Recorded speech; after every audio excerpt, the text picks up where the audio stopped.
നമസ്കാരം. Village news web ടിവിയിലേക്ക് സ്വാഗതം. ഞാൻ കാവ്യ. ലോക്കൽ ബോഡി തിരഞ്ഞെടുപ്പ് കാലത്തു തന്നെ പല മണ്ഡലങ്ങളിലും നിയമസഭാ തിരഞ്ഞെടുപ്പിന്റെ മർമ്മരം ഉയർന്നു തുടങ്ങിയിരുന്നു. അത് തെന്നലായും മിന്നലായും പലയിടത്തും മാറിയിട്ടുമുണ്ട്. അപൂർവം ചിലയിടത്ത് ഉഷ്ണക്കാറ്റായും രൂപാന്തരം പ്രാപിച്ചിരിക്കുന്നു. അങ്ങനെ ഒരു മണ്ഡലമാണ് തിരുവനന്തപുരം ജില്ലയിലെ നേമം മണ്ഡലം. മണ്ഡലത്തിലെ ഇന്നലെയും ഇന്നിന്റെയും അവസ്ഥയെപ്പറ്റി നമ്മോട് പറയാൻ ന്യൂസ് ഡെസ്കിൽ നിന്നും ഗോപികരാജായിരുന്നു. ഈ മണ്ഡലം പല കാര്യങ്ങൾ കൊണ്ടും ഏറെ ശ്രദ്ധേയമാണ്. BJP ആദ്യമായി അക്കൗണ്ട് തുറന്ന മണ്ഡലമാണ് നേമം. ഭൂരിപക്ഷം ഹിന്ദുക്കളും ക്രിസ്ത്യൻ അവാന്തര വിഭാഗങ്ങളും മുസ്ലിങ്ങളും എല്ലാമുള്ള ഒരു മതേതര മണ്ഡലമാണ് നേമം. 2016 ഒ രാജഗോപാലിലൂടെയാണ് BJP കേരള നിയമസഭയിൽ ആദ്യമായി അക്കൗണ്ട് തുറന്നത്. അതിൻ്റെ ക്രെഡിറ്റ് നേമത്തിനുള്ളതാണ്. 2000 കാലഘട്ടം മുതൽ തിരുവനന്തപുരം ജില്ലയിൽ BJPക്കുണ്ടായ വളർച്ചയുടെ പരിണിതിയായിരുന്നത് 2011 മുതലാണ് BJP അവരുടെ A ക്ലാസ് ലിസ്റ്റിൽ നേമം മണ്ഡലം പെടുത്തിയത്. അത്തവണ BJPയുടെ 2ാം സ്ഥാനത്ത് എത്തുകയും ചെയ്തു. അതിനു മുമ്പ് കൂടുതൽ തവണ ഇവിടെ വിജയിച്ചിട്ടുള്ളത് കോൺഗ്രസ് ആയിരുന്നു. 2000 മുതൽ തിരുവനന്തപുരം ജില്ലയിൽ കോൺഗ്രസിന് ഉണ്ടായ തളർച്ച വളമാക്കി BJP വളരുകയായിരുന്നു. അതാണ് 2016 വിജയമായി മാറിയത്. 2011 നിയമസഭാ തെരഞ്ഞെടുപ്പിൽ സീറ്റ് വിഭജനത്തിൽ ഘടകകക്ഷിയായ ജനതാദളായിരുന്നു UDF ഈ സീറ്റ് നൽകിയത്. ജനതാദളിലെ ചാരുപാറ രവിയായിരുന്നു അന്ന് അവിടെ മത്സരിച്ചത്. നിർഭാഗ്യമെന്ന് പറയട്ടെ, UDFന് ഏറ്റവും കുറഞ്ഞ വോട്ടുകൾ ലഭിച്ചത് അത്തവണയായിരുന്നു. വെറും 13,000 വോട്ടുകൾ മാത്രമാണ് UDFന് ലഭിച്ചത്. LDF വിജയിക്കുകയും BJP 2ാം സ്ഥാനത്തെത്തുകയും അന്നുണ്ടായത്. അന്ന് വിജയിച്ചത് ഇന്ന് മന്ത്രിയായ V ശിവൻകുട്ടിയായിരുന്നു. ഏറെ വിവാദങ്ങൾ ഉണ്ടാക്കിയ ഒരു നിയമസഭയായിരുന്നു അത്. വെറും ഒരു വോട്ടിൻ്റെ ഭൂരിപക്ഷത്തിൽ പരേതനായ ഉമ്മൻചാണ്ടി മുഖ്യമന്ത്രിയായ നിയമസഭയായിരുന്നു 2011. 2006 VS അച്യുതാനന്ദൻ മന്ത്രിസഭയെ പരാജയപ്പെടുത്തിയായിരുന്നു ഉമ്മൻചാണ്ടി അന്ന് അധികാരത്തിൽ കയറിയത്.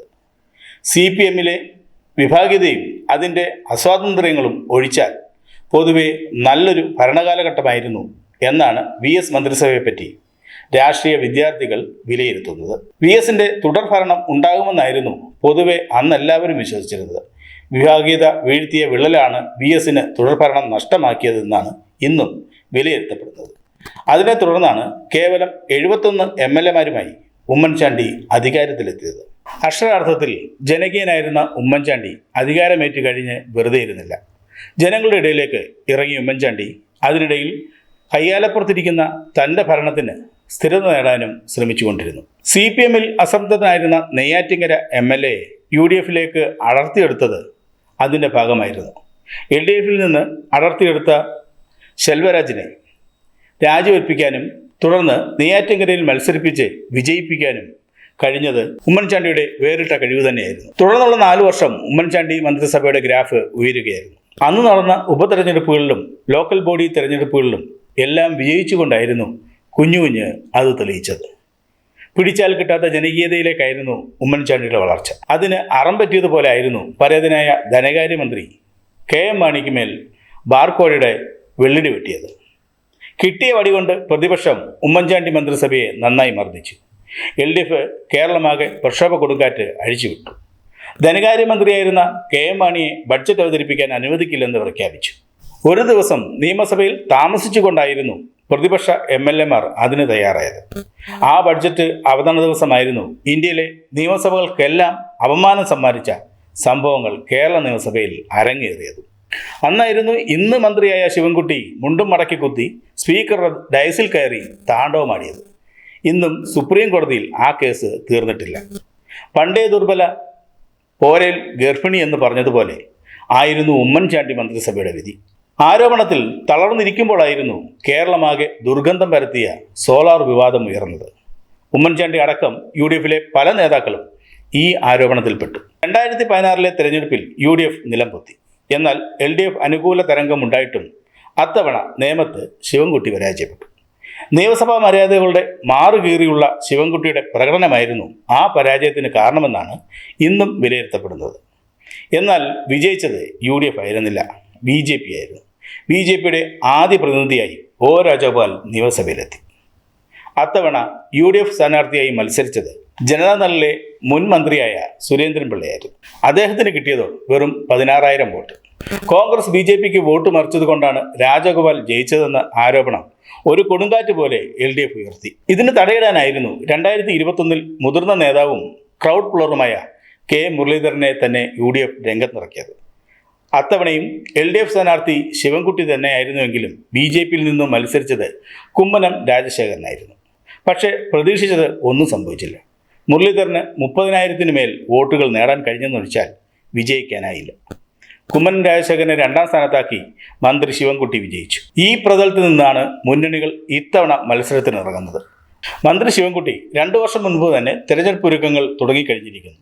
CPM സെക്രട്ടേറിയറ്റ് ശിവൻകുട്ടിക്ക് അനുവാദവും നൽകി. പാർലമെന്റ് തെരഞ്ഞെടുപ്പ് കഴിഞ്ഞപ്പോഴേ രാജീവ് ചന്ദ്രശേഖറും ഒരുക്കങ്ങൾ തുടങ്ങിക്കഴിഞ്ഞിരിക്കുന്നു.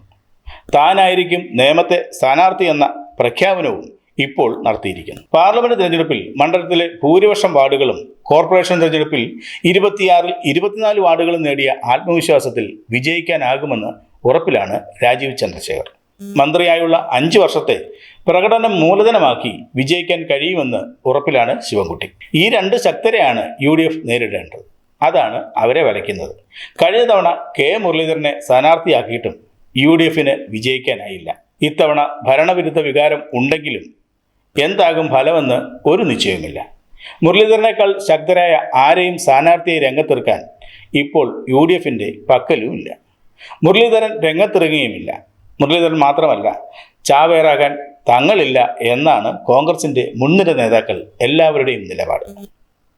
താരതമ്യേന ജൂനിയറായ ആരെയെങ്കിലും സ്ഥാനാർത്ഥിയാക്കിയാൽ BJPയെ സഹായിക്കാനാണ് അതെന്ന ആരോപണം ഒരു കൊടുങ്കാറ്റായി തന്നെ LDF മണ്ഡലങ്ങളിൽ ഉയർത്തും. ഇത് മറ്റു മണ്ഡലങ്ങളെയും ബാധിക്കാനും ഇടയുണ്ട്.